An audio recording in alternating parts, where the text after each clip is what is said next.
All right, UFC fight fans, or MMA fight fans, I should say. I'm gonna do my predictions for UFC 204 real quickly. I don't want to make this too long, but the early prelims, the first fight, Leonardo Santos versus Adriano Martins. Adriano Martins has pretty good stand up. He can take you down. Although against Santos, he might want to go for a takedown because Santos has good takedown defense. So Martin should try to go for a takedown. But as and he also has great jujitsu. But after Santos upset Kevin Lee with that counter right hand, I was very impressed with him. So I see this fight being a decision for Santos over Martins. Next fight, Daniel Roberts is on the same early prelims. Daniel Roberts versus Mike Perry. Now, Daniel Roberts' game plan will be to use his stand up to transition into a takedown so he can get top position to basically unleash his ground and pound.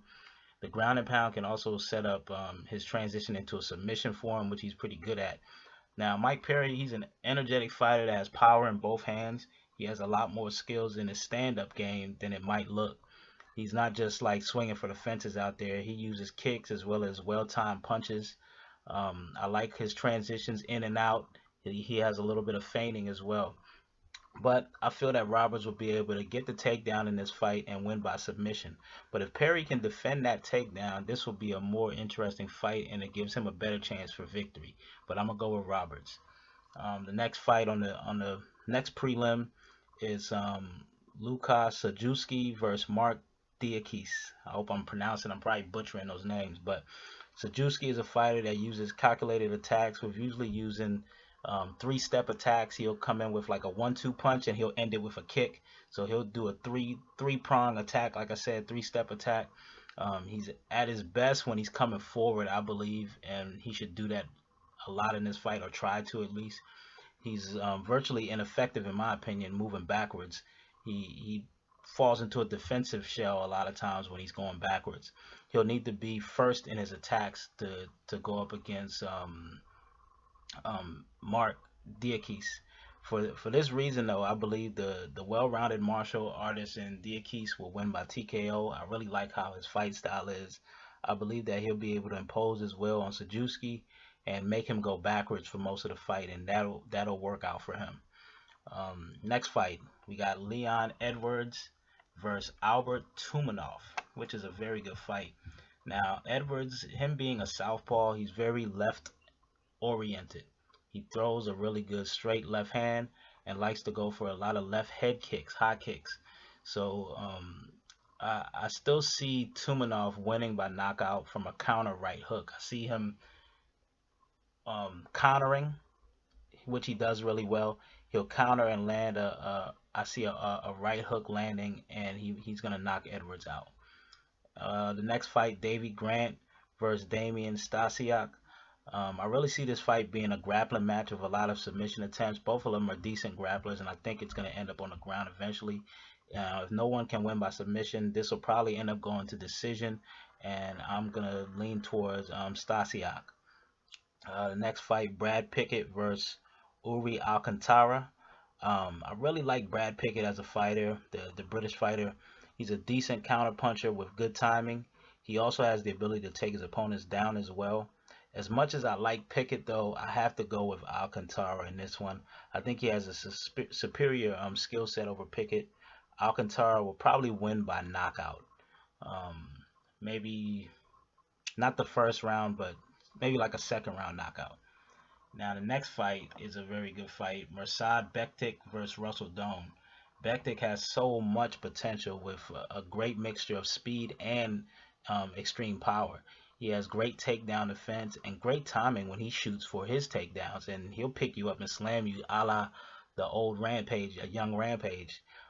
Russell Doan, he has good stand-up, he has good movement, and he might even get some shots in against Bektic on the stand-up, but I think Bektic will take him down, and he'll end up winning by TKO, probably by ground and pound.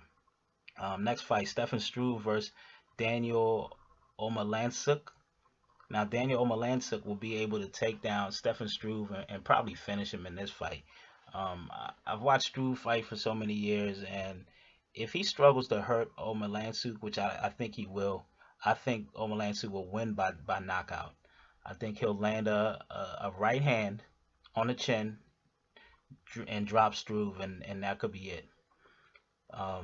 Next fight, the Ovince St. Preux versus Jimi Manuwa. This fight will be exciting because I think it's the same kind of fighter versus the same kind of fighter. I feel that St. Preux will win by decision, but it's going to be interesting. This is my toss-up fight. It's 50-50 on this card between these two because I know that Jimi Manuwa, he lost to Rumble, but everybody loses to the power of Rumble. Well, not everybody, but a lot of people do. And that's what happened in that fight. So I wouldn't judge him so much by that fight, but I think they're similar fighters. But I think St. Preux is the better of the two. So I think he'll win by decision. Um, Gerard Musasi versus Vitor Belfort, the co-main event of this 204 card, and it's a very good fight. I mean, Belfort, you never know what you're gonna get from him. If Belfort can't stop Musasi early, and this fight goes into the later rounds, I mean, both of these guys are dangerous, and this could be a 50-50 fight too. But I like Musasi. I think Musasi is on a rise, and I would not be surprised to see him submit Vitor Belfort in this fight if Belfort doesn't win by knockout. But I'm going to lean towards Musasi with a submission, maybe like a rear naked choke. Um, the main event, Bisping versus Henderson 2. Now, the first fight, Bisping actually should have won the fight, but he fought the stupidest possible fight you could fight. He circled to the left hand of Hendo the whole time, and that's a mistake you never make. Never make. You never circle. Hendo was just looking for one big shot, the left hand the whole time, and circling to that punch, that hand was the worst thing Bisping could do, and he got KO'd. And I don't see Bisping doing that again in this fight. As much as I would love to see Hendo win a title in all of the shows that he's been on, like UFC and his Pride days and all of that. He's won everywhere except for UFC. I would love to see him win a title, but I don't see Bisping making the same mistake. Now, Bisping is a little cocky at times. If he comes in there and he tries to prove something, it's a possibility he could get knocked out. But I'm going to lean towards Bisping winning by decision in this fight. And that's all. You guys let me know what you think.